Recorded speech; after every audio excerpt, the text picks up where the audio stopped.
آج کا یہ پروگرام در حقیقت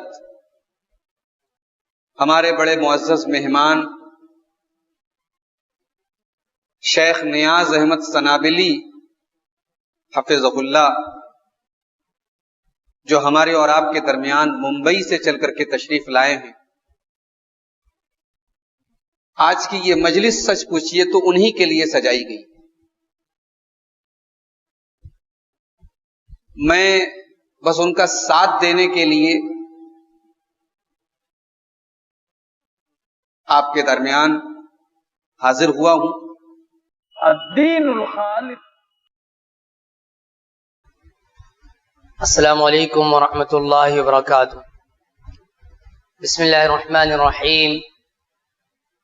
ان الحمد للہ نحمده ونستعینه ونستغفره ونعوذ باللہ من شرور انفسنا ومن سیئات اعمالنا، من يهده الله فلا مضل له ومن يضلل فلا هادي له، واشهد ان لا اله الا الله وحده لا شريك له، واشهد ان محمدا عبده ورسوله، اما بعد فان خير الحديث كتاب الله، وخير الهدي هدي محمد صلى الله عليه وسلم، وشر الامور محدثاتها وكل محدثة بدعة وكل بدعة ضلالة وكل ضلالة في النار۔ اعوذ بالله السميع العليم من الشيطان الرجيم، بسم الله الرحمن الرحيم۔ يا أيها الذين آمنوا اتقوا الله حق تقاته ولا تموتن إلا وأنتم مسلمون۔ يا أيها الناس اتقوا ربكم الذي خلقكم من نفس واحدة وخلق منها زوجها وبث منهما رجالا كثيرا ونساء، واتقوا الله الذي تساءلون به والأرحام ان الله كان عليكم رقيبا۔ يا ايها الذين آمنوا اتقوا الله وقولوا قولا سديدا يصلح لكم اعمالكم ويغفر لكم ذنوبكم، ومن يطع الله ورسوله فقد فاز فوزا عظيما۔ ہر قسم کی تعریف و توصیف، کبریائی، بڑائی، حمد و ثنا اس وحدہ لا شریک کے لیے لائق و زیبا ہے، جس نے ہم سب کو پیدا کیا اور جس نے ہمیں بے شمار نعمتوں سے نوازا ہے۔ درود و سلام ہو تمام انبیاء کرام پر، خصوصاً نبی آخر الزماں، پیارے نبی، نبی رحمت، رحمت للعالمین محمد رسول اللہ صلی اللہ علیہ وسلم۔ دینی و ملی بھائیوں، بزرگوں، نوجوان ساتھیوں، عزیز بچوں،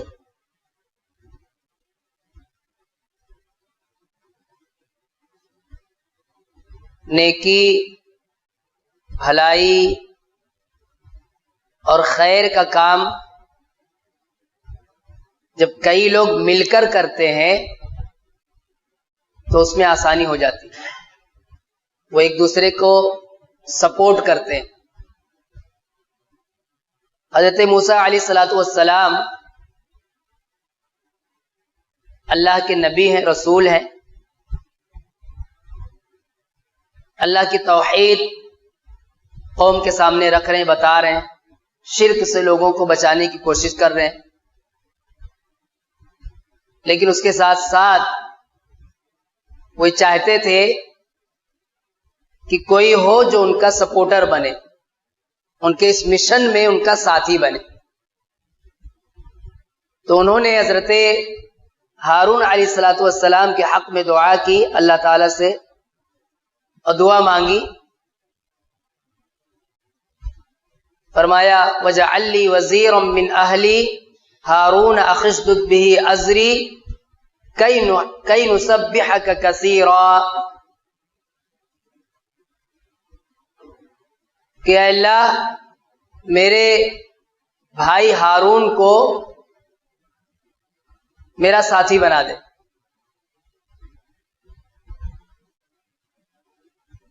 یعنی جو نیکی، جو بھلائی کا کام، جو دعوت کا کام حضرت موسیٰ علیہ الصلوۃ والسلام تنہا کر رہے تھے، اس میں انہوں نے چاہا کہ میرا ایک سپورٹر آ جائے، میرا ایک ساتھی آ جائے جو میرے اس مشن میں میرا ساتھ دے۔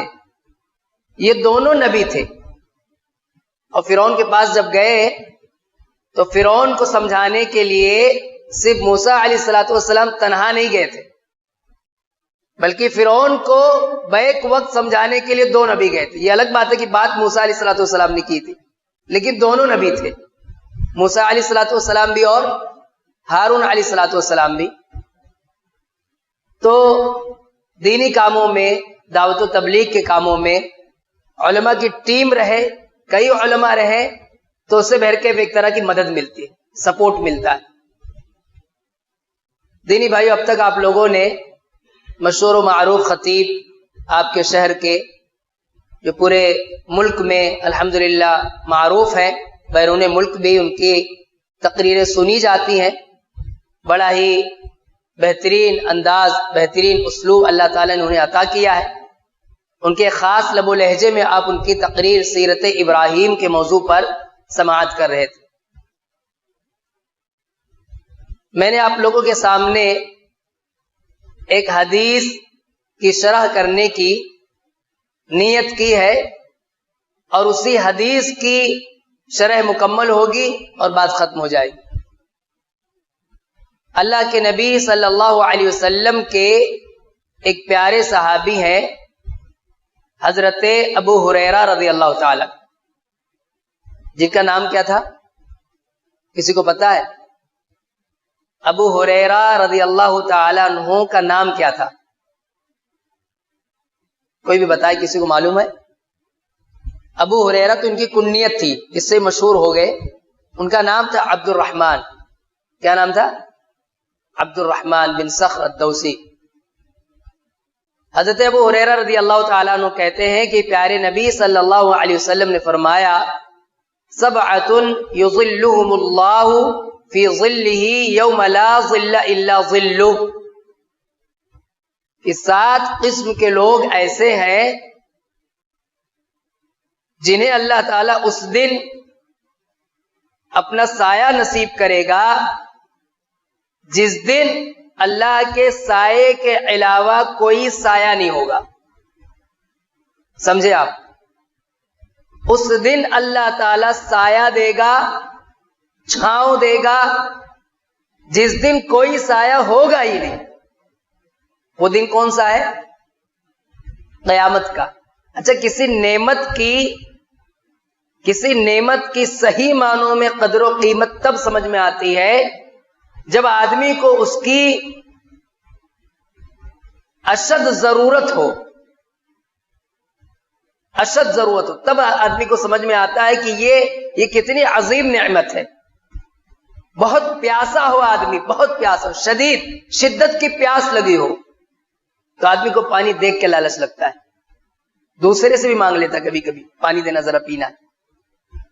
رمضان میں ہم روزے رکھتے ہیں تو ہمیں اس بات کا احساس ہوتا ہے، وہی پانی ہمارے گھر میں سال بھر رہتا ہے، سال بھر وہ پانی ہوتا ہے، لیکن دن بھر پیاسے رہے تو افطار کے وقت اس پانی کی قدر و قیمت ہمیں سمجھ میں آتی ہے۔ ایک طرح کی لالچ رہتی ہے کہ جلدی سے وقت ہو تو ہم پانی پیے، اپنی پیاس بجھا لیں۔ وہ دن ایسا ہوگا کہ جس دن کہیں کوئی سایہ ہوگا ہی نہیں سوائے وہ سایہ جو اللہ تعالیٰ عطا کرے گا، کہیں کوئی سایہ نہیں۔ اچھا، آدمی کو دھوپ لگتی ہے تو یہ گرمی لگتی ہے تو وہ کئی ناحیوں سے پریشان ہو جاتا ہے۔ ایک تو اس کی تپش سے پریشان رہتا ہے، اس کی تپش سے، گرماہٹ سے پریشان رہتا ہے، فوری طور پہ وہ چاہتا ہے کہیں چھاؤں مل جائے جہاں اس کی تپش سے بچ جائے، اور اگر وہ تپش شدت کی ہے اور پسینہ آدمی کو نکل رہا ہے، پسینہ، تو اس پسینے کی وجہ سے، اس میں آنے والی بدبو کی وجہ سے آدمی اور پریشان ہو جاتا ہے۔ ایک ٹیمپریچر ایسا کہ ہاں ٹھیک ہے، گرمی کا احساس ہو رہا آدمی کو، لیکن ایسی گرمی کہ پسینہ نکل رہا ہو آدمی کو، تو اس میں آدمی اور پریشان ہوتا ہے، اور مزید یہ کہ اس کو کہیں سایہ نہ ملے اور زیادہ پریشان ہو جائے گا. اب قیامت کے دن کی ہولناکی آپ دیکھیں. سورج سر کے قریب آ جائے گا. آج جو سورج ہم سے کئی میل کے فاصلے پر ہے اور ہم سے اس کی گرمی برداشت نہیں ہوتی, ہم نے پنکھے لگا رکھے ہیں, کولر چالو کر رکھا ہے, رات کے وقت, وہ بھی دن کے وقت نہیں, رات کے وقت, ابھی سورج ڈوب چکا ہے, لیکن پھر بھی ہم سے اس کی تپش, اس کی گرمی جو پیدا ہوئی وہ برداشت نہیں ہوتی. اس سورج کی وجہ سے زمین پر جو گرماہٹ پیدا ہوئی ہم سے وہ برداشت نہیں ہوتی. فضا میں جو گرماہٹ ہے ہم سے وہ برداشت نہیں ہوتی. تو ہم نے پنکھے چالو کر رکھے, کولر چالو کر رکھا, جسے میسر ہے اے سی چالو کر کے رکھتا ہے. پہلی چیز کیا ہوگی, سورج بالکل قریب آ جائے گا. دوسری چیز وَجِيءَ يَوْمَئِذٍ بِجَهَنَّمَ, اس دن جہنم کو کھینچ کر لایا جائے گا. جہنم اللہ کی مخلوق ہے, بہت بڑی مخلوق ہے. جہنم جیسے یہ زمین اللہ تعالیٰ کی مخلوق ہے. اللہ کی مخلوقات کو سمجھو, اس میں بھی بہت ساری نصیحتیں رہتی ہیں, بہت ساری نصیحتیں. ان فی خلق السماوات والارض واختلاف اللیل والنہار لآیات لأولی الالباب. اللہ نے فرمایا کہ عقل مندوں کے لیے تو اس میں بھی نشانیاں ہیں, آسمان کی پیدائش میں, زمین کی پیدائش میں. ان فی خلق السماوات والارض واختلاف اللیل والنہار, رات جاتی ہے دن آتا ہے, دن آتا ہے رات جاتی ہے, یہ جو سب چینجنگ ہوتے رہتی ہے, اس میں بھی نشانیاں ہیں. عقل مند ان سے بھی نصیحتیں حاصل کرتا ہے. تو دینی بھائیوں, وَجِيءَ يَوْمَئِذٍ بِجَهَنَّمَ, اس دن جہنم کو لایا جائے گا. جہنم ایک بہت بڑی مخلوق ہے, جیسے زمین ایک مخلوق ہے. اب پوری زمین ایک جیسی نہیں ہے. اسی زمین پر کہیں جنگلات ہیں, اسی زمین پر کہیں ندیاں بہ رہی ہیں, اسی زمین پر کہیں ریت ہے, اسی زمین پر کہیں ایسی مٹی ہے جہاں کھیتی باڑی ہوتی ہے, اور اسی زمین پر کہیں پہاڑوں کی چین ہے. ایسی جہنم بھی ایک جیسی نہیں ہے, وہ بھی بہت بڑی مخلوق ہے. وہاں جہاں ایک طرف عذاب ہوگا آگ کا, کہ آگ میں لوگ ڈالے جائیں گے, آگ میں لوگ جلائے جائیں گے, وہیں جہنم میں ایک طبقہ ایسا بھی ہے جہاں ٹھنڈک کا بھی عذاب ہوگا. ٹھنڈک کی وجہ سے لوگ کپ کپائیں گے, ٹھنڈک کی وجہ سے, اس سے پریشان رہیں گے, ٹھنڈک سے پریشان رہیں گے. کہ جہنم کی ایک صفت جو بار بار ہم سنتے کہ اس میں آگ ہوگی, اور اس آگ کی تپش, اس کی گرماہٹ اتنی خطرناک کہ اس سے پھر جو گرمی پیدا ہوگی وہ قابل برداشت نہیں. ایک وجہ, پہلی وجہ سورج بالکل قریب, دوسری وجہ جہنم لائی جائے گی, یعنی اس میں سے بھی آگ نکل رہی ہے, اس میں سے بھی آگ نکل رہی ہے. یہ گرمی کی دو وجہ ہوگی. اور ہم سب نے مشاہدہ کیا ہوگا, اگر کسی جگہ 4 لوگ بیٹھے ہیں اور تھوڑا فاصلے پر بیٹھے تو اس میں اتنی گرمی کا احساس نہیں ہوتا, لیکن سمٹ کر چپک کر بیٹھے, یا تھوڑی سی جگہ میں بہت سارے لوگ بیٹھے, تو انسان کے جسم سے بھی ایک طرح کی حرارت نکلتی, اس کی وجہ سے بھی گرمی ہوتی ہے. تو اس دن یہ تینوں چیزیں ہو جائیں گی, تینوں چیزیں ہوں گی. لوگوں کی بھیڑ ہوگی, اور کتنی بھیڑ, آدم علیہ السلام سے لے کر اس دنیا میں آنے والا آخری آدمی, یہ سب میدان محشر میں ہوں گے. کتنی بھیڑ ہوگی, سارے لوگ, پوری دنیا کے لوگ, آدم تا آخری آدمی جو اس دنیا میں آیا ہو, سارے لوگ میدان محشر میں ہوں گے. اور آپ نے حدیث سنی ہوگی کہ اپنے اپنے گناہ کے بقدر پسینے میں شرابور ہوں گے. یہ اس دن کا تھوڑا سا میں نے منظر آپ لوگوں کے سامنے پیش کرنے کی کوشش کی کہ پہلے یہ سمجھ لیں کہ عالم کیا ہوگا, کیفیت کیا ہوگی. سورج سے پریشان ہے, جہنم کی آگ کی گرمی سے پریشان ہے, لوگوں کی بھیڑ ہے. ایسے میں ہر آدمی سایہ چاہے گا, ہر آدمی ٹھنڈک کی تلاش میں ہوگا. لیکن اللہ تعالیٰ کچھ خاص بندوں کو سایہ نصیب کرے, سب کو نہیں. کچھ خاص صفتیں ہیں, کچھ خاص نیک اعمال ہیں جن کے اندر یہ خوبیاں ہوں گی, جو یہ نیک اعمال انجام دیتے ہوں گے جو ان صفات سے متصف ہوں گے اللہ تعالیٰ انہیں سایہ نصیب کرے گا. اچھا یہ سایہ کس لیے ہوگا؟ یہ چھاؤں کس لیے ملے گی؟ راحت کے لیے، سکون کے لیے، اطمینان کے لیے ملے گی. یعنی اس مصیبت سے ایسے لوگوں کو نجات مل جائے گی.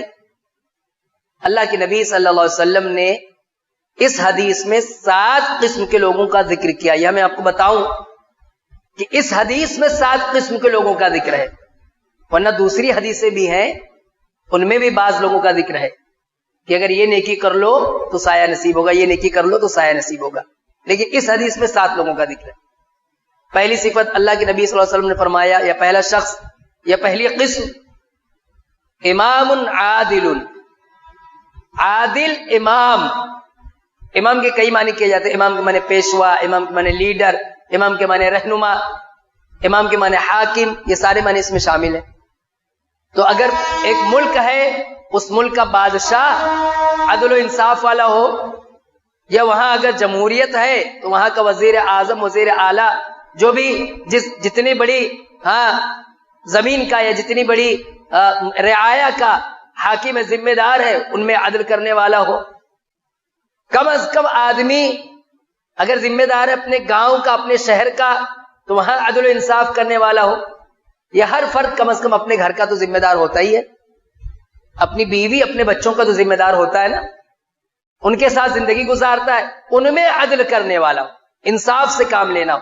ایسا نہیں کہ اپنے ہی خون میں فرق کرتا ہو، بیٹے سے بڑا لگاؤ ہے، بیٹے سے بڑی محبت ہے، اور بیٹی پر توجہ نہیں، فرق کرتا ہو، بیٹے سے زیادہ پیار کرتا ہو اور بیٹی سے اتنا پیار نہ کرتا ہو، بیٹے کو تحفے تحائف لا کر کے دیتا ہو اور بیٹی کو تھوڑا بہت دے دیتا ہو. اللہ کے نبی نے منع کیا، پیارے نبی صلی اللہ علیہ وسلم نے اس بات سے منع کیا ہے. بچوں میں تفریق نہیں کی جائے گی، بچوں میں فرق نہیں کرنا چاہیے، ان کے درمیان عدل و انصاف سے کام لینا. آدمی اپنے خاندان کا نمایاں شخص ہے، پورا خاندان ان کی بات مانتا ہے، کبھی کوئی جھگڑا ہو جائے، لڑائی ہو جائے، کوئی مقدمہ آ جائے تو آدمی انصاف سے کام لے. ایک شخص جو انصاف سے کام لینے والا ہوگا، عدل سے کام لینے والا ہوگا، اللہ تعالیٰ اسے سایہ نصیب کریں گے. دوسری حدیثوں میں ہے کہ سایہ سے مراد عرش کا سایہ، سایہ نصیب کریں گے. صفت کیا ہے؟ عدل و انصاف. آدمی انصاف کرتا ہے، نہ کسی کے دباؤ میں آ کے ظلم کرتا ہے اور نہ اپنی طاقت و قوت کے نشے میں آ کے کسی پر ظلم کرتا ہے. وہ انصاف کا حامی ہے، ظلم کے خلاف آواز اٹھاتا ہے، ظلم نہ کرتا ہے نہ ہونے دیتا ہے، حتی الامکان عدل کے نفاذ کی فکر کرتا ہے. تو اللہ کے نبی صلی اللہ علیہ وسلم نے فرمایا کہ ایسے شخص کو اللہ تعالیٰ سایہ نصیب کریں گے. پہلا شخص امام عادل. دوسرا شاب نشأ فی طاعت اللہ او فی عبادت اللہ. بعض روایتوں میں عبادت اللہ کا لفظ ہے کہ ایسا نوجوان جس کی جوانی یہ گزری ہو کس میں؟ اللہ کی عبادت میں. الحمدللہ اس مسجد میں زیادہ تعداد نوجوانوں کی ہے، کہ کسی بھی علاقے کے لیے یہ خوشی کی بات ہے، سعادت کی بات ہے کہ وہاں کے بچے اور وہاں کے نوجوان یہ صحیح راہ پر ہوں. اللہ کے نبی نے فرمایا جس کی جوانی اللہ کی عبادت میں لگی ہو. جوانی عمر کا 3 پڑاؤ، بچپن، جوانی اور بڑھاپا. تینوں کے الگ الگ تقاضے ہیں. بچپن میں علم کم رہتا ہے، تجربہ کم رہتا ہے، آدمی کھیل کود میں گنوا دیتا ہے. بڑھاپے میں سب کچھ جانتے، سب کچھ چاہتے ہوئے بھی آدمی طاقت و قوت نہیں. ان میں بہترین عمر کون سی ہے؟ جوانی کی عمر. جوانی کی عمر. اور جوانی میں شیطان پوری طاقت جھونک دیتا ہے کہ ہمیں بہکا دے، ہمیں غافل کر دے. بہت ساری چیزیں ایسی ہوتی ہیں جو اپنے طرف کھینچتے رہتی ہیں. جوانی میں خواہشات بھی جوان ہوتی ہیں، وہ برائیوں کی طرف ہمیں ڈھکیلتی ہیں. ذمہ داریاں ہوتی ہیں، بچوں کی ذمہ داریاں، ماں باپ کی ذمہ داریاں آدمی کو نبھانا ہے. ایک جو بچے پیدا ہو رہے ہیں ان کی بھی کفالت کرنی ہے، ماں باپ بوڑھے ہو گئے ان کی بھی کفالت کرنی، ان کو بھی سنبھالنا ہے، 2 پیڑھیوں کو سنبھالنا ہے، تو کاروبار بھی سنبھالنا ہے، یہ آدمی کچھ کہیں نوکری کرتا، جاب کرتا، اس کے لیے بھی بھاگ دوڑ کرنی، اللہ کی عبادت کے لیے بھی وقت نکالنا ہے۔ اس عمر میں آدمی بچا کر فضول لا یعنی چیزوں سے اپنے آپ کو بچا کر کے اللہ کی عبادت میں لگاتا ہو، اللہ کو بہت محبوب ہے، اللہ تعالیٰ کو بہت پسند ہے۔ لیکن دیکھیے کیسے شیطان نے اس قوم کے لوگوں میں یہ غلط فہمی بٹھا دی، یہ بات لوگوں کے دلوں میں اتار دی کہ جوانی کی عمر تو کھیل کود کی، یہ جوانی تو عائش کرنے کی، باقی بعد میں دیکھ لیں گے، بعد میں سدھر جائیں گے، بعد میں نیک بن جائیں گے۔ حالانکہ جاننا چاہیے اللہ کے نبی صلی اللہ علیہ وسلم نے فرمایا ایک حدیث میں کہ 5 چیزوں سے پہلے غنیمت جانو۔ ان میں سے ایک چیز کیا ہے؟ ایک چیز کیا ہے کہ جوانی کو بڑھاپے سے پہلے غنیمت سمجھو۔ ایک مطلب بڑھاپا آ گیا بات ختم، ابھی جوانی ہے اس کی قدر کر لو۔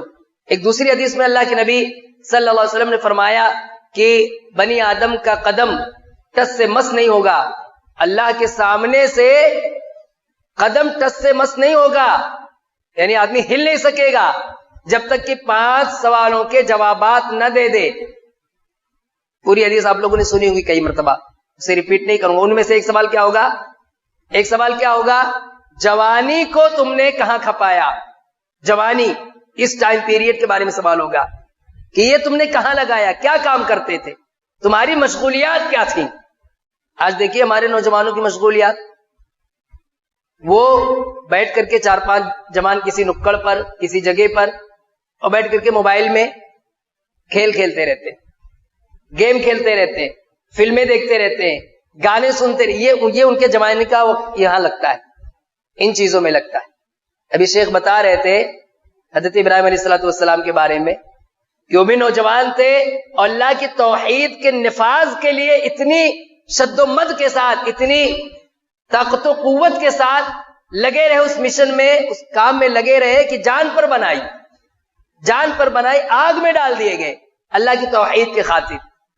اور ہماری جوانی کہاں جاتی ہے؟ ہم صرف اللہ کی عبادت نہیں کر پا رہے، اللہ کے دین کا پرچار کرے اور دین کی خاطر اپنے آپ کو مشکل میں ڈالے، یہ تو بہت دور کی بات ہے۔ صرف دین پر عمل نہیں کر پا رہے ہم، یہ صرف عمل کر اور دوسرا کوئی کام نہیں، دین پر ہم عمل کرتے رہیں، اتنا ہمیں توفیق نہیں مل رہی۔ آپ سے یہ مطلوب نہیں ہے کہ آپ جوانی میں پورا وقت بیٹھ کر کے مسجد میں گزار دو، یہ مطلوب نہیں ہے۔ یہ کسی سے اللہ تعالیٰ نے نہیں کہا کہ پورا وقت آپ کو مسجد میں رہنا ہے، اللہ کی عبادت کرتے رہو، رہبانیت نہیں سکھاتا اسلام۔ اللہ کا تقاضا کیا ہے؟ نوجوان کی مشاغل کیا ہونی چاہیے؟ نوجوان اپنے آپ کو علمی دروس سے جوڑے، علماء کے رابطے میں رہے، اللہ تعالیٰ نے جو عبادتیں فرض کی ہیں ان کی ادائیگی کرتا رہے۔ جیسے جوانی میں آدمی اس بات کی فکر کرتا ہے میرا گھر کیسے چلے گا، ایسے ہی وہ اپنے مقاصد میں کچھ چیزیں شامل کر لے۔ اپنے علاقے میں ہے تو علاقے میں مسجد ہے، مسجد میں دعوتی کام کیسے چلے گا، اس میں حصہ لے۔ ایسے ہی کچھ رفاہی کام ہے، یہ کیسے چلیں گے، اس میں حصہ لے۔ اگر علاقے میں شرک پھیل رہا ہے، بدعتیں پھیل رہی ہے، اسے کیسے ختم کیا جائے، کیسے مٹایا جائے، آدمی اس میں حصہ لے۔ اپنے آپ کو جوڑ کے رکھے، ایکٹیویٹی سے، مختلف قسم کی مشغولیات سے اپنے آپ کو جوڑ دے، سرگرمیوں سے اپنے آپ کو جوڑ دے۔ دیکھیے کتنی عمر میں برکت ہوگی، کتنی برکت ہوگی، علم بھی بڑھتا جائے گا، عملی طور پر آپ کچھ نہ کچھ کر جائیں گے، آپ کی جوانی کام آ جائے گی۔ اور جب اللہ کی عبادت میں جوانی لگ گئی تو اللہ تعالیٰ سایہ نصیب کرے گا۔ پیارے نبی نے کیا فرمایا؟ وَشَابٌ نَشْأَ فِي طَاعَةِ اللَّهِ، کہ ایسا نوجوان جس کی جوانی اللہ کی طاعت میں لگی ہو۔ تیسرا شخص اللہ کے نبی نے فرمایا وَرَجُلٌ قَلْبُهُ مُعَلَّقٌ بِالْمَسَاجِدِ، اسے اللہ تعالیٰ سایہ نصیب کرے گا، اس مرد کو جو جس کا دل مسجد سے لگا ہوا ہو یا مسجد میں اٹکا ہوا ہو، مسجد سے چمٹا ہوا ہو، یعنی مسجد سے اس کی خصوصی دلچسپی ہو، مسجد میں آ کر کے اسے گھٹن نہ ہوتی ہو۔ یہاں کا مجھے علم نہیں، لیکن بہت سے جگہوں پہ دیکھا جاتا ہے کہ جمعہ کا خطبہ ہو رہا ہے، نوجوان مسجد میں نہیں آتے، وہ بیٹھ کر کے یہاں وہاں گپ شپ کرتے، ٹائم پاس کرتے. اور جب بالکل تکبیر کا وقت ہوتا ہے یا امام دوسرا خطبہ ختم کر رہا ہوتا ہے تو بھاگ کر کے آتے ہیں اور تکبیر ختم ہوتے وقت پہنچ جاتے ہیں، 2 رکعت نماز پڑھتے، فوراً بھاگتے. یعنی ایسا لگتا ہے کہ مسجد میں انہیں گھٹن ہوتی ہے. ایسا معلوم ہوتا ہے کہ انہیں مسجد میں ان کا دل لگتا نہیں ہے، مسجد میں انہیں گھٹن ہو رہی ہے کہ جلدی سے یہاں سے نکلو. اللہ تعالیٰ نے، اللہ کے نبی صلی اللہ علیہ وسلم نے فرمایا اللہ تعالیٰ اسے سایہ نصیب کرے گا جس کا دل مسجد سے لٹکا ہوا ہو، اٹکا ہوا ہو. یہ مطلب نہیں کہ 24 گھنٹہ مسجد میں ہی بیٹھا رہے، دل مسجد میں لگا رہے. ہم بولتے ہیں نا اپنے عام بول چال میں کبھی کبھار کہتے ہیں کہ اس کا یہاں دل نہیں لگ رہا ہے. آدمی ہمارے ساتھ رہتا ہے پھر بھی کیا کہتے ہیں کہ اس کا یہاں دل نہیں لگ رہا ہے، حالانکہ فزیکلی وہاں موجود ہے، جسمانی طور پہ وہاں موجود ہے. کوئی آدمی کام کر رہا ہو تو ہم اس کو ٹوکتے ہیں کہ تو دل لگا کر کام نہیں کر رہا ہے. کیا مطلب کہ آدمی موجود ہے، اس کا ہاتھ پیر تو دکھ رہا ہے کہ کام کر رہا ہے لیکن دل نہیں لگ رہا اس کا.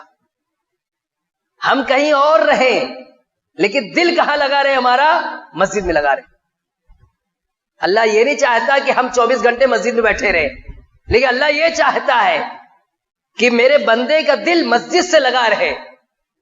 فجر کی نماز پڑھ کر گیا اور ظہر کہاں پڑھنی ہے وہ طے کر رہا ہے.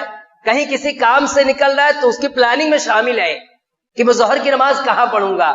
علاقے میں اپنے گھر پر ہے تو انتظار کر رہا ہے کہ بھی اذان ہوگی تو میں ظہر کی نماز پڑھنے جاؤں. اس کا دل مسجد میں لگا ہوا ہے. کوشش یہ ہوتی ہے کہ مسجد میں پہلے پہنچے اور لاسٹ میں جائے. وہ جائز ہے، آدمی کوئی ضرورت ہے جلدی چلا گیا، لیکن مسجد سے دیکھیں جہاں آدمی کا دل جہاں لگتا ہے نا وہاں بیٹھنا، وہاں رہنا اس کو اچھا لگتا ہے. وہاں وہ زیادہ سے زیادہ وقت گزارنا چاہتا ہے جہاں اسے اچھا لگے. کوئی بھی آدمی ہو تو جسے مسجد میں اچھا لگتا ہے، اس کا دل مسجد میں لگتا ہے تو وہاں زیادہ دیر تک رہے گا. اسے وہاں سے بھاگے گا نہیں پھر وہ کہ جلدی بھاگو یہاں سے.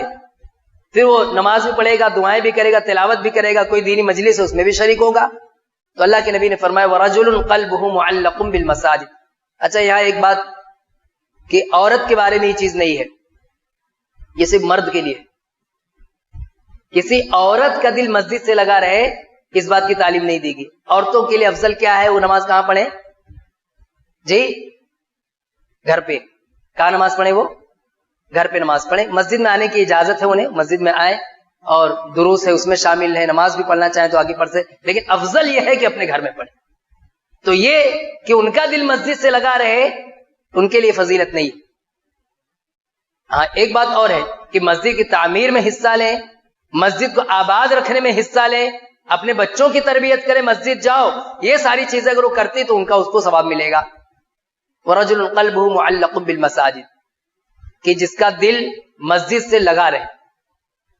چوتھی قسم کیا ہے؟ وَرَجُلَانِ تَحَابَّا فِي اللَّهِ، کہ دو لوگ آپس میں محبت کرتے ہوں اللہ کی خاطر. محبت کی وجہ کیا ہے؟ اللہ کا دین کی خاطر محبت کرتے ہوں، اللہ کی خاطر دوسری وجہ نہیں. کئی وجوہات سے لوگوں کی آپس میں تعلقات ہوتے ہیں. دو بھائی آپس میں ملتے ہیں کیونکہ ان کا خونی رشتہ ہے، دوسرے رشتہ دار ملتے ہیں خونی رشتہ ہے، دو ویپاری ملتے ہیں کوئی کاروبار کا مسئلہ ہے. لیکن یہ ان دو لوگوں کی بات ہو رہی ہے جو صرف اس لیے ملتے ہیں کہ دونوں اللہ کے دین والے، اللہ سے محبت کی وجہ سے آپس میں ملتے ہیں اور اسی پہ دونوں جدا ہوتے. یعنی ان کے ملنے یا بچھڑنے کی وجہ کیا ہے؟ اللہ تعالیٰ. اللہ کی خاطر ایک دوسرے سے محبت کرتے، باقی دوسری کوئی غرض نہیں. ہمیں آپ سے محبت ہے صرف اللہ کے لیے. اللہ تعالیٰ چاہتا ہے کہ مومن بندے آپس میں سب مل جل کر رہے، پیار محبت سے رہیں، ایک دوسرے سے محبت کریں، تو اسی لیے محبت کرتا ہے. باقی دنیا کو کوئی مقصد نہیں، کوئی ذاتی غرض نہیں ہے. وہ الگ بات ہے کہ اس کی برکتیں ملتی ہیں پھر آدمی کو. جب آدمی اللہ کے لیے کوئی کام کرتا ہے تو اللہ تعالیٰ عطا کرتا ہے، اللہ تعالیٰ دیتا ہے اسے. لیکن اس کے دل میں یہ لالچ نہیں ہے کہ میں ان سے اس لیے تعلق رکھوں کہ میرا کچھ مالی فائدہ ہو جائے، اس لیے تعلق رکھوں کہ مجھے کچھ اس کا فائدہ پہنچ جائے. نہیں، وہ صرف اور صرف اللہ کی خاطر کسی سے محبت کرتا ہے. تو جب ایسے دو لوگ ہوں گے تو اللہ کے نبی صلی اللہ علیہ وسلم فرمائے کہ انہیں بھی سایہ نصیب ہوگا. اس کے بعد پیارے نبی نے فرمایا وَرَجُلٌ دَعَتْهُ امرأۃ ذات منصب و جمال فقال انی اخاف اللہ، کہ وہ مرد جسے کوئی عورت دعوت گناہ دے، یعنی آفر کرے، اسے بلائے بدکاری کے لیے، زناکاری کے لیے، لیکن وہ مرد کہہ دے انی اخاف اللہ، کہ میں اللہ سے ڈرتا ہوں، میرے دل میں اللہ کا خوف ہے۔ نہیں، گناہ آسان ہو جائے اور گناہ کا موقع مل جائے پھر بھی آدمی کیوں نہ گناہ کرے، اللہ کے خوف سے، اللہ کے ڈر سے۔ آج دیکھیے برائی کتنی آسان ہے، نوجوانوں سے خاص طور پہ کہوں گا، آپ کے موبائل پر آپ چاہے کسی قاری کی قرأت سنیں، چاہے کسی عالم کی تقریر سنیں، چاہے کرکٹ میچ دیکھیں، چاہے آپ اس پہ فلمیں دیکھیں، گانے سنیں، گندی فلمیں دیکھیں، آپ اس کے مالک ہیں اور سوائے اللہ کے خوف کے آپ کو کوئی چیز روک نہیں سکتی۔ گناہ اتنا آسان ہو گیا ہے، اتنا آسان کہ آپ کے ایک کلک کرنے پر آپ کو چیز مل جائے گی جس میں بظاہر آپ کے لیے لذت ہے۔ یہاں آپ کو کون سی چیز روکے گی؟ اللہ کا خوف، اللہ کا خوف۔ گناہ سے باز رکھنے میں اللہ کا خوف بہت معاون ہے۔ حضرت یوسف علیہ الصلوۃ والسلام کو یہ دعوت دی گئی تھی، لیکن یوسف علیہ الصلوۃ والسلام نے اللہ سے دعا کی، اللہ مجھے بچا لے، اللہ مجھے بچا لے۔ موقع ملا تھا لیکن پھر بھی اپنی عفت، اپنی عزت، اپنی آبرو کی انہوں نے حفاظت کی، پاک دامن رہ گئے اور بدکاری سے بچ گئے، اللہ سے دعا مانگی۔ آج تو نوجوان اسے ایک طرح کی کامیابی سمجھتا ہے، اسے اپنا اسٹیٹس سمجھتا ہے کہ اس کے پاس گرل فرینڈ رہے۔ بہت سے نوجوان کیا سمجھتے ہیں؟ اس کے پاس گرل فرینڈ کا ہونا وہ سمجھتا ہے یہ میری عزت کی بات ہے، یہ میری شان ہے، حالانکہ تباہی ہے، یہ ایسی تباہی، ایسی تباہی، ایسی تباہی کہ اس کا قرب بھی آدمی کے لیے خطرناک ہے۔ اللہ تعالیٰ نے فرمایا قرآن مجید میں وَلَا تَقْرَبُوا الزِّنَا إِنَّهُ كَانَ فَاحِشَةً وَسَاءَ سَبِيلًا، کہ تم زنا کے قریب بھی نہ جاؤ، یہ بے حیائی ہے اور بہت بری راہ ہے۔ آپ کو کیا لگتا ہے ایک آدمی جب گناہ میں پھنستا ہے تو صرف یہ کہ اس کو گناہ ملتا ہے؟ نہیں، اس کے دنیاوی نقصانات بھی ہیں۔ اللہ تعالیٰ ہمیں توفیق دے غور کرنے کی۔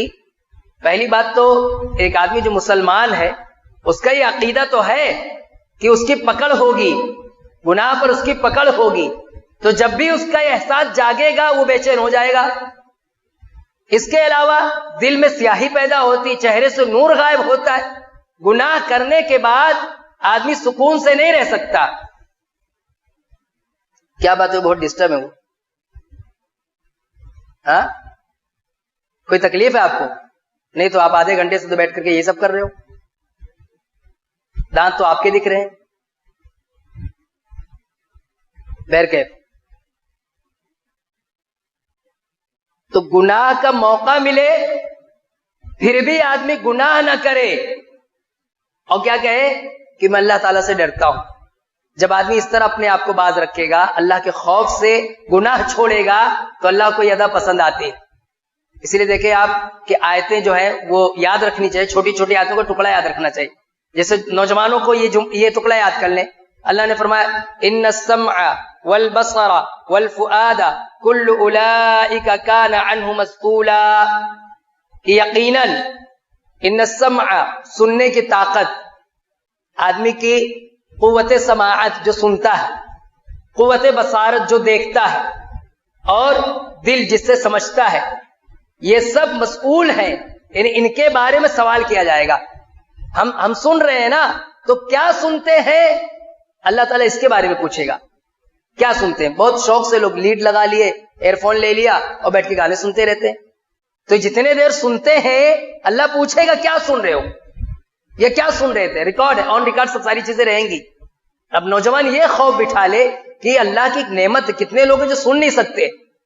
اللہ تعالیٰ نے ایک نعمت دی ہے، مجھے سننے کی طاقت دی ہے، اور میں اس کا مس یوز کر رہا ہوں، وہ چیزیں سن رہا ہوں جس سے اللہ نے منع کیا ہے، اللہ نے جس سے روکا ہے۔ جو نوجوان گانے سنتے ہیں، یہ گانا کیا ہے؟ یہ شیطان کی بانسری ہے، اس سے دل پر قبضہ جمانے میں بڑی آسانی ہو جاتی ہے۔ شیطان پہلے دل کو غافل کر دیتا ہے، کمزور کر دیتا ہے، اور پھر اس پہ بیٹھ جاتا ہے، اس پہ قبضہ کر لیتا ہے. حالانکہ جب یہی کیا ہو، اللہ کا ذکر جب آئے تو بھاگتا وہاں سے. جب بندہ اللہ کو یاد کرتا، اللہ کا ذکر کرتا، تو شیطان وہاں سے بھاگتا ہے، وہ وہاں سے اپنا قدم جما نہیں پاتا. اور جب آدمی گانے سنتا ہے، فحاشیت کی باتیں کرتا ہے، تو اس کو پیر جمانے میں آسانی ہوتی ہے. یہ دل کی کیفیت ہوتی ہے. ایک نوجوان اپنے اندر صرف یہ خوف پیدا کر لے کہ میں جو سنتا ہوں اور جو سن رہا ہوں، کبھی گانا سن رہا ہے بیچ میں یہ جملہ یاد آ رہا ہے، ان السمع والبصر والفؤاد كل اولئک کان عنہ مسئولا، کہ کان، دیکھنے کی طاقت، دل، اس سب اللہ تعالیٰ ان کے بارے میں پوچھے گا. 2 سے 3 مرتبہ ریپیٹ کر لے، اللہ کا خوف پیدا ہو جائے گا. کان میں لگا اسے نکال دے، کہہ رہے یہ تو اللہ تعالیٰ پوچھے گا کہ میں کیا سن رہا ہوں. دیکھ رہا ہے کچھ، دیکھتے دیکھتے چونک جائے کہ میں کیا دیکھ رہا ہوں، میں کیوں دیکھ رہا ہوں یہ. اچھا ایک بات بتاؤں، جب آدمی گناہ کر رہا ہوتا ہے تو گرچہ اس کی لذت مل جائے، گناہ کرنے کے بعد اس کو سکون نہیں مل سکتا. اس کا ایک دنیاوی نقصان بھی. اللہ کے نبی صلی اللہ علیہ وسلم نے فرمایا لا يحرم الرزق بذنب يصيبه، کہ آدمی کو کوئی روزی ملنے والی ہوتی ہے، کوئی روزی ملنے والی ہوتی ہے، کوئی اماؤنٹ اس کو ملنے والا رہتا ہے، لیکن کوئی گناہ کرتا ہے اور اس گناہ کی نحوست کی وجہ سے وہ چیز اس سے روک دی جاتی ہے. بہت سارے لوگ مالی تنگی کی شکایت کرتے کہ مال، مطلب محنت کرتا ہوں، جدوجہد کرتا ہوں، کمانے کی کوشش کرتا ہوں. کتنے نوجوان ہیں بے روزگار ہیں، یہ کمانا چاہتے ہیں لیکن مالی خوشحالی نہیں آ پا رہی ہے. کبھی اس ناحیے سے بھی غور کرے کہ شاید اس کی ایک بڑی وجہ کیا ہے، ہمارے گناہوں کی وجہ سے اللہ تعالیٰ رزق روک دیتا ہے. جو ملنے والا رہتا ہے وہ اللہ تعالیٰ رکوا دیتا ہے. اور نیکیوں کا یہ فائدہ ہوتا ہے کہ اللہ نے فرمایا کہ پھر ہم اسے بہترین اور خوشگوار زندگی عطا کرتے. تو دینی بھائیوں، اللہ تعالیٰ سایہ نصیب کرے گا انہیں جو گناہ چھوڑ دیتے ہیں، بے حیائی سے دور رہتے ہیں، زنا اور بدکاری سے دور رہتے ہیں، اور کیا کہتے ہیں، انی اخاف اللہ، میں اللہ سے ڈرتا ہوں، اللہ کا خوف رکھتا ہوں. اچھا یہ کہنے میں نہ کوئی قباحت نہیں ہے، کہہ دینا چاہیے. کبھی اس طرح کا کوئی موقع آئے، اللہ نہ کرے کہ اس طرح کی آزمائش میں آدمی پھنسے، لیکن کہنا چاہیے. کہنے کا فائدہ کیا ہوگا کہ وہ سامنے والے کے دل میں بھی ڈر پیدا ہو سکتا ہے، سامنے والا بھی خوف میں مبتلا ہو سکتا ہے، اللہ کا ڈر اس کے اندر پیدا ہو سکتا ہے. ایک مشہور واقعہ، 3 لوگ غار میں پھنس گئے تھے، سنا ہوگا یہ واقعہ، کبھی کسی سے تفصیل سے پورا سن لینا. اس میں ایک واقعہ جو ہے کہ ایک شخص اپنی چچا زاد بہن پر فدا تھا، چچا زاد بہن پر وہ فدا تھا، بار بار اس کو گناہ پر آمادہ کرتا، لیکن وہ پاک دامن خاتون، پاک دامن لڑکی، وہ اس کے بہکاوے میں نہیں آتی تھی. لیکن ایک سال قحط پڑا، کھانے کے لیے کچھ نہیں تھا، کھانے کے لیے کچھ نہیں مل رہا، بھوک اور پیاس کی شدت، یعنی غذا کی قلت، اس نے مجبور کر دیا کہ جا کے اپنے چچا زاد بھائی سے ہیلپ مانگے، مدد مانگے. اس نے کہا کہ مجھے کچھ دے دیجئے کھانے پینے کے لیے. تو اس نے کہا ٹھیک ہے میں دے دوں گا تمہیں کچھ رقم. غالباً اس نے مطالبہ کیا کہ کچھ رقم مجھے دے دو. اس نے کہا ٹھیک ہے میں دے دوں گا، لیکن میری خواہش کو تم پوری کرو، ناجائز خواہش کو پوری کرو. اس لڑکی نے اپنے آپ کو اس کے حوالے کر دیا کہ تو جو چاہے میرے ساتھ کر. لیکن عین گناہ کے وقت اس نے پھر ایک مرتبہ اس سے کہہ دیا کہ اللہ سے ڈر. وہاں اس نے کہہ دیا کہ اللہ سے ڈر، اور اس وقت اس کے دل میں بات اتر گئی کہ مجھے اللہ سے ڈرنا چاہیے. اس نے چھوڑ دیا، اس کی عزت بچ گئی، وہ خود بھی گناہ سے بچ گیا. تو یہ کہنے میں کوئی حرج نہیں ہے کہ ہم کہیں کہ مجھے اللہ سے ڈر ہے، یہ بلکہ یہ کہنے سے لوگوں میں تقویٰ پیدا ہوتا ہے. ہاں اس معنی میں آدمی اگر کہہ رہا کہ اپنے آپ کو بہت پارسا بتا رہا ہے، میں بہت نیک ہوں، اپنا تزکیہ کر رہا، تو یہ معیوب بات ہے کہ آدمی اپنے آپ کو سرٹیفکیٹ دے. لیکن بچنے بچانے کے لیے اگر کہہ رہا اچھی بات ہے. کیا کہا گیا کہ ایک آدمی اگر روزے سے کوئی اس سے جھگڑا کرنا چاہے تو کیا کہہ دے اس کو کیا کہہ دے، میں روزے سے ہوں، کیا کہہ دے میں. یہ کہنے کے لیے کیوں کہا گیا؟ آپ جب کہہ دیں گے نا تو اس کا اثر ہوتا ہے، باتوں کا، الفاظ کا اثر ہوتا ہے، کہنے کے بعد اس کا ایک اثر پڑتا ہے سننے والے پر. بہرکیف تو کیا کہا، انی اخاف اللہ، کہ میں اللہ سے ڈرتا ہوں. وہ واقعہ جو ہے جس میں وہ یعنی وہ گناہ سے بچ گیا وہ آدمی، اس نے کہہ دیا کہ اللہ سے ڈر، وہ ڈر گیا. اس میں ایک نصیحت یہ بھی ہے کہ دیکھیں غربا یا غریب لوگ، فقیر لوگ یا غربت، یہ بہت سارے گناہ کی وجہ ہوتی ہے. غربت بہت سارے گناہ کی وجہ ہوتی ہے. اللہ تعالیٰ سے دعا کیا کریں، اللہم انی اعوذ بک من الفقر کہ اللہ مجھے فقر و فاقہ سے بچا، محتاجگی سے بچا. اللہ کے نبی کی بہت ساری دعاؤں میں سے ایک دعا یہ بھی ہے کہ فقر اور محتاجگی سے اللہ کے نبی پناہ مانگتے تھے. ایسے اتنا اچھا نظام دیا اسلام نے، زکوٰۃ کا سسٹم رکھا ہے کہ ایسا نہ ہو کہ سماج میں رہنے والا کوئی بھوکا پیاسا رہے. زکوٰۃ 2.5% اگر مالدار ایمانداری سے نکالتے ہیں تو لوگوں کو راشن مل جائے گا.